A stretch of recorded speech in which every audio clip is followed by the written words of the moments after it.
கட்சியுடைய இந்த ஸ்டேட்மெண்ட்டை நாங்கள் எப்படி பார்க்கிறோம் என்றால், நாங்கள் இன்று திராவிட முன்னேற்ற கழகத்துக்கு ஆதரவு கொடுக்கக்கூடிய ஒரு சூழல் எப்படி உருவாகிறது என்றால், இங்கே அனைத்து சமூகத்தை சார்ந்த தலைவர்களுக்கும் சிறை இருக்கிறது.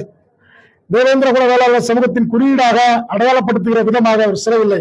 இந்த கோரிக்கை எல்லாம் புதிய தமிழகம் கட்சியை போன்று தமிழகத்தில் தேவேந்திர குல வேளாளர் சமூகத்தை மையமாக இருக்கிறவர்கள் அரசிடம் இணக்கமாக இருக்கும் பொழுது கொண்டு சேர்த்திருந்தால் எங்களை போன்றவர்கள் அமைப்பு காண வேண்டிய அவசியம் இல்லை.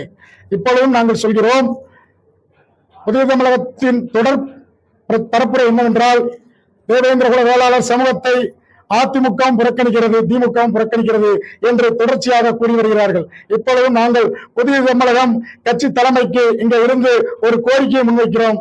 இனி வருங்காலங்களில் அண்ணா திராவிட முன்னேற்ற கழகத்துடனும் திராவிட முன்னேற்ற கழகத்தினரும் நாங்கள் கூட்டணி வைக்க மாட்டோம் என புதிய தமிழகம் பொது அறிவிப்பு வெளியிட்டால் நாங்கள் திராவிட முன்னேற்ற கழகத்திற்கு இந்நேரத்தில் கொடுக்கக்கூடிய இந்த ஆதரவினை உடனடியாக வாபஸ் பெற்றுக் கொள்கிறோம்.